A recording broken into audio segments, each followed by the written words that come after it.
Board office से phone आया, आप टॉप 20 में आ रहे हैं, स्टेट टॉपर में। हर रोज़ 8 से 10 घंटे पढ़ती थी और कभी-कभी जब मुझे लगता था कि नहीं बहुत कम कर रही हूँ, तो मैं ज़्यादा भी पढ़ती थी। रात 2 भी बज जाते थे। मैं बहुत अच्छे से ध्यान देती थी वीक सब। मेरे परिवार ने बहुत सपोर्ट किया मेरा। कहा भी 17 ही तारीख को कि मैं किसी फ़ोन का वेट कर रही हूँ। मम्मी समझ भी गई कि टॉपर वेरिफिकेशन वाले फ़ोन का वेट कर रही है और 19 तारीख को लकीली फ़ोन आ भी गया। लकीली नहीं मतलब नमस्कार, मेरा नाम है अजहर। स्वागत है आपका मिथिला लाइव 24 में। इस वक्त मौजूद हैं जाले विधानसभा क्षेत्र के देवरा बंदौली गांव। आज वही देवरा बंदौली की बेटी हमारे सामने मौजूद है जिसने जिला और देश में अपना नाम रोशन किया है। हालांकि कल इंटरमीडिएट का एग्जाम का परिणाम आया और आर्ट्स में इन्होंने जिला टॉपर में अपना स्थान ग्रहण किया।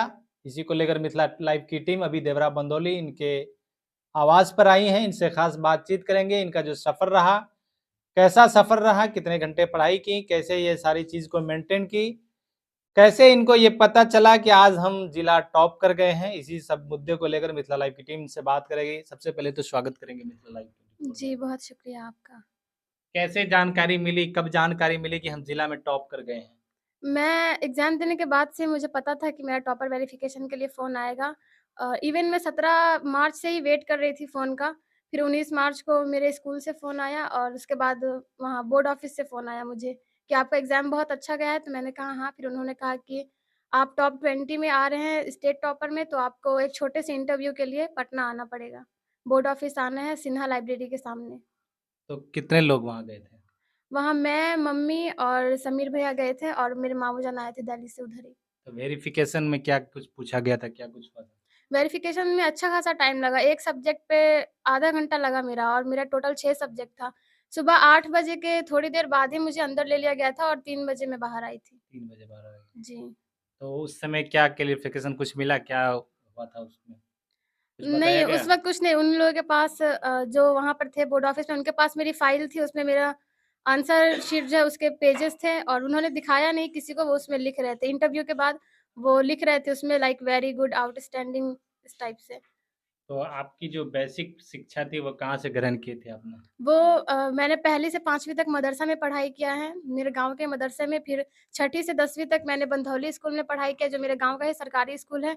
उसके बाद 11वीं 12वीं मैंने उच्च माध्यमिक विद्यालय बंधौली, जो कि धमात पे है, वहाँ से मैंने 11th-12th किया है। कोई कोचिंग-वोचिंग भी कर रही थी कहीं से क्या? नहीं, 10वीं तक मैंने संजय सर के पास पढ़ाई किया है, उसके बाद 11th-12th मैं स्कूल और दिशा ऑनलाइन क्लासेस से पढ़ी हूँ।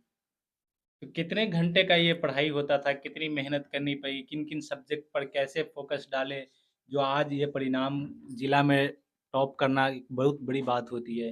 जी, मैं हर रोज़ 8 से 10 घंटे पढ़ती थी और कभी-कभी जब मुझे लगता था कि नहीं बहुत कम कर रही हूँ, तो मैं ज़्यादा भी पढ़ती थी। रात 2 भी बज जाते थे और मैं बहुत अच्छे से ध्यान देती थी वीक सब्जेक्ट्स पे, लाइक साइकोलॉजी इन सब पे मैं अच्छे से ध्यान देती थी। उर्दू मेरी बहुत वीक है, तो मैंने उर्दू पे बहुत ध्यान दिया और उर्दू को मैंने सबसे ज़्यादा टाइम दिया, इसलिए उर्दू में मेरा 95 मार्क्स आए हैं।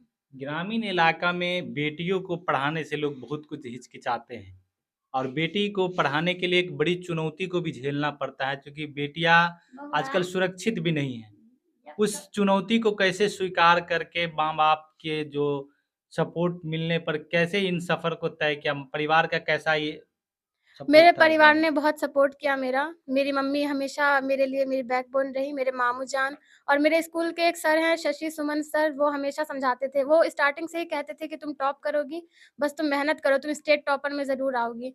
उनकी बातों से ही प्रेरित होकर मैंने अपनी पढ़ाई पे बहुत ध्यान दिया और आज यहाँ पर हूँ कि आप यहाँ पर आए हैं मेरे सामने। आपने जब परीक्षा देकर आया तो आपको अंदाजा था कि हम जिला जी, टॉप जी, कर मुझे जाएंगे? अंदाज़ा था और मैंने घर पे कहा भी 17 ही तारीख को कि मैं किसी फ़ोन का वेट कर रही हूँ।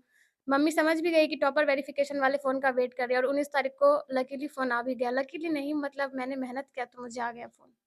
तो आप जो आज सफलता प्राप्त किए हैं, उस सफलता का श्रेय किसे देना चाहेंगे? कौन लोग हैं इनके पीछे जो आज आपको ये मुकाम तक लेकर आए हैं? मेरी मम्मी, मेरे मामू जान, गुड्डू मामू जान, मेरे पापा और मेरे स्कूल के सर शशि सुमन सर, मेरे स्कूल के लगभग सभी टीचर्स और दिशा ऑनलाइन क्लासेस, मैं अपना सारा श्रेय इन्हें देना चाहूँगी। राबिया आज आर्ट्स में जिला टॉप की है। परिवार और क्षेत्र के लोगों का भी नज़र आकर्षण का केंद्र बना ली है अपनी तरफ कि हम भी जी। कुछ हैं।